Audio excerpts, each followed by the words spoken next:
బీసీలకు 42% రిజర్వేషన్లపై కాంగ్రెస్ ప్రభుత్వం మరో అడుగు ముందుకు వేసింది. అసెంబ్లీలో బీసీలకు 42% రిజర్వేషన్లు కల్పిస్తూ బిల్లు తీసుకువచ్చిన ప్రభుత్వం దాని ఆమోదం కోసం రాజ్ భవన్ బాట పట్టింది.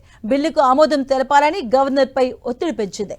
మరి బీసీ బిల్లుపై రాజ్ భవన్ ఆమోద ముద్ర వేస్తుందా లేదా అనేది ఇంట్రెస్టింగ్ గా మారింది.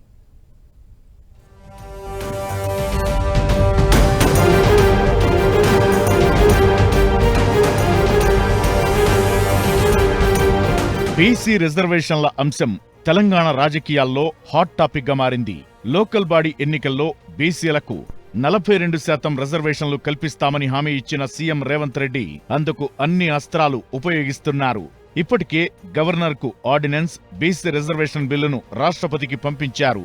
అయితే అక్కడి నుంచి ఎలాంటి స్పందన లేకపోవడంతో రేవంత్ రెడ్డి తన వ్యూహం మార్చారు. అసెంబ్లీకి సీన్ మార్చి రాష్ట్రంలో సరికొత్త రాజకీయానికి తెరలేపారు.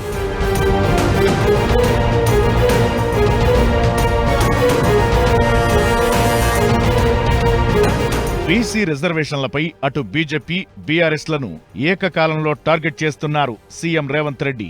బీసీ బిల్లును రాష్ట్రపతి పెండింగ్ లో పెట్టడం, ఆర్డినెన్స్ పై రాజ్ భవన్ ఆమోదం రాకపోవడంతో ఈ అంశంలో బీజేపీని కావలసినంత కార్నర్ చేస్తున్నారు. కేంద్రంపై ఒత్తిడి పెంచేందుకు ఢిల్లీ జంతర్ మంతర్ దగ్గర ధర్నా కూడా చేశారు. అయితే ఇప్పుడు ప్లాన్ మార్చిన రేవంత్ మరోసారి ప్రతిపక్షాలను టార్గెట్ చేశారు. దీనికోసం అసెంబ్లీ సమావేశాలను వాడుకున్నారు. అన్ని పార్టీల మద్దతు కూడగట్టి బీసీ బిల్లును ఏకగ్రీవంగా ఆమోదం సాధించారు.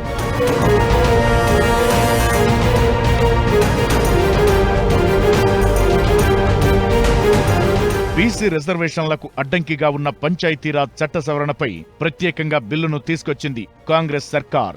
గత ప్రభుత్వం తీసుకొచ్చిన పంచాయతీరాజ్ చట్టాన్ని మార్చామంటూ చెబుతోంది. ఇప్పుడిదే ఊపుతో గవర్నర్పై ఒత్తిడి పెంచేందుకు ప్రభుత్వం అఖిలపక్ష అస్త్రాన్ని తెరపైకి తీసుకొచ్చింది. మంత్రులు పొన్నం ప్రభాకర్, సీతక్క, వాకిటి శ్రీహరి నేతృత్వంలో బృందం గవర్నర్ను కలిసి బీసీ బిల్లుకు ఆమోదం తెలపాలని కోరింది.